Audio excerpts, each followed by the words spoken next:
আমরা চলুন একটা সুন্দর একটা সমাজ চিন্তা করি, যেই সমাজের মধ্যে খারাপই থাকবে না, প্রতিরোধ গড়ে তুলব। প্রতিরোধের জন্য প্রথম কথা হলো প্রিভেন্টিভ করতে হবে, মেয়েকে পর্দা করতে হবে। কি করতে হবে বলেন? পর্দা করতে হবে। এরপরে কাদের সাথে চলা যায়, যে 14 জন মুহরিম বলা হয়েছে, যে 14 জনের সাথে পর্দা করা লাগে না, এর বাইরে যত আছে সবার সাথে পর্দা করা লাগে। এটা আপনার মেয়েকে শিক্ষা দিতে হবে, আপনার ছেলেকে শিক্ষা দিতে হবে। কি বলেন? দেওয়া দরকার আছে কিনা বলেন? এরপরে কি করতে হবে?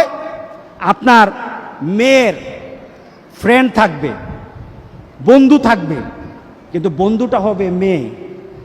আপনার ছেলের বন্ধু থাকবে, বন্ধুটা হবে ছেলে।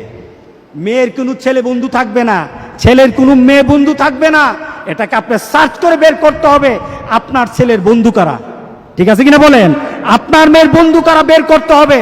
এই বন্ধু আপনাকে নিরূপণ করে দিতে হবে, এদের সাথে চলা যাবে না, কোনো মেয়ের সাথে কোনো ছেলে চলতে পারবে না, ছেলের সাথে মেয়ে চলতে পারবে না। এই চিন্তা আপনার মেয়ের মধ্যে দিয়ে দিতে হবে। এরপরে সামনে শীতকাল আসতেছে, আছে কিনা পিকনিক, পিকনিক পিকনিক আছে কিনা? পিকনিক আপনি দেখবেন সামনে এই যে কোভিড-19 কারণে পিকনিক কিন্তু ঠেকানো যাবে না। ছেলে আপনার কোন দিক দিয়ে পিকনিকে চলে গেছে টের পাবেন না। কোথায় গেছে? কক্সবাজার। কোথায় গেছে? সিলেট। কোথায় গেছে? সুন্দরবন। কোথায় গেছে?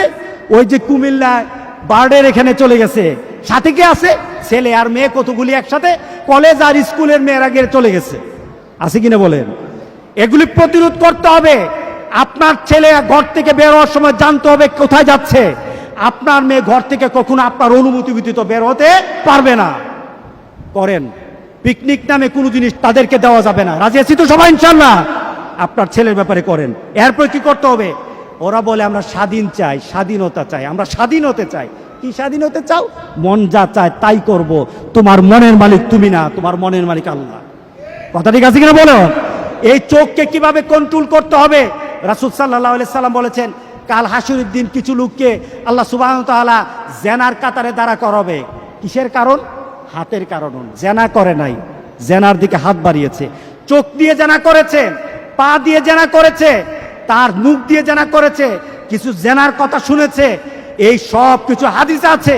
এই সব কিছুর কারণে কাল হাসুরের দিন সে জেনার কাতারে দাঁড়াবে। আছে কি না? এই মোবাইলের মধ্যে জেনার অনেক আইটেম আছে। যারা দেখবে, যারা শুনবে, জেনার কাতারে দাঁড়িয়ে যাবে। চোখ দিয়ে দেখবে, কান দিয়ে শুনবে, জেনার কাতারে কাল হাসুরের দিন দাঁড়িয়ে যাবে।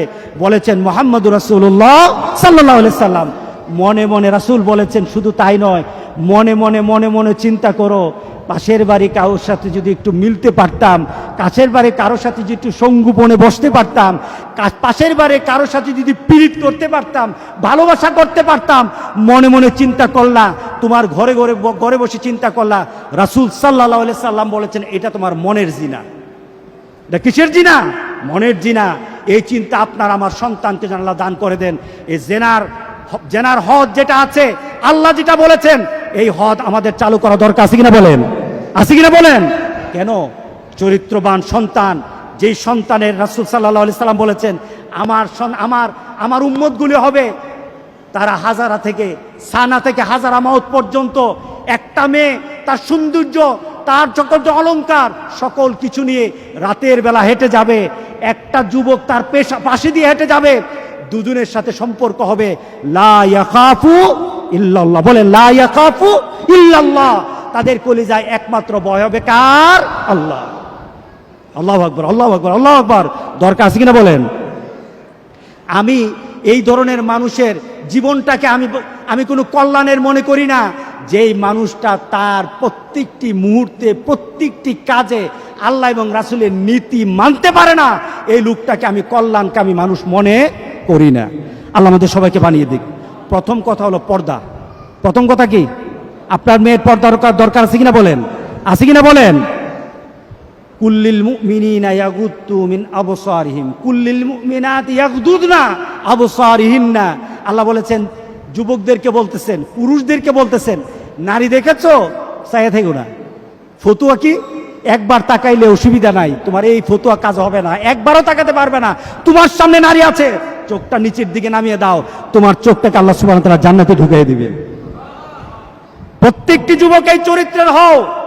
কুল্লিল মুমিনাতি ইয়াগদুদনা মিন আবসারিহিন্না, প্রত্যেকটি মেয়ে তার চোখটাকে পর পুরুষ থেকে নিচের দিকে নামিয়ে দাও।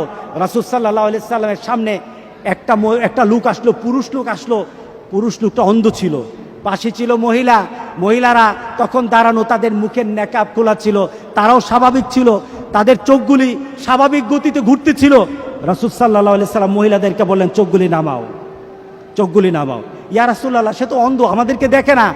সে অন্ধ, দেখে না, কিন্তু তুমি তো দেখো, তুমি তো দেখো, তোমার চোখটা নামিয়ে দাও।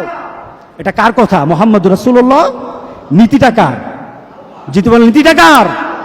এই নীতিতে চরিত্রবান সন্তান যদি বাংলাদেশে গড়া যায়, তাহলে বাংলাদেশ থেকে জেনা, বেবিচার, ধর্ষণ উঠবে। নতুবা 2-3-এর মিছিল করে এই বাংলাদেশ থেকে জেনা ওঠানো যাবে না, ধর্ষণ ওঠানো যাবে না। আল্লাহ সবাইকে হেফাজত করুক, আমিন বলি, আমিন বলি। আজকে যখন কথা বলি, বিশ্বাস করেন আমার ভিতরে কলিজার মধ্যে ব্যথা লাগতেছে, আমি যন্ত্রণায় ভুগতেছি। কারণ আজকে মহিলাদেরকে মর্যাদা দেওয়া হচ্ছে না আমাদের সমাজে।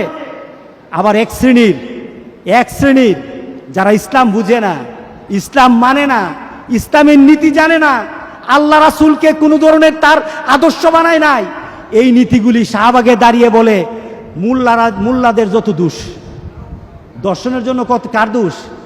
যত দোষ মোল্লারার। এরা ওয়াজ করে, খুতবা দেয়, এরা আসলে কোনো ধরনের নারীর মর্যাদার জন্য কথা বলে না, এরা আসলে ইসলাম বুঝে না, এর জন্য কথা বলে। তাদের জন্য আল্লাহর কাছে হেদায়েত কামনা করি, আমিন বলি সবাই। Rose TV 24. Enjoy by listening to the Holy Quran.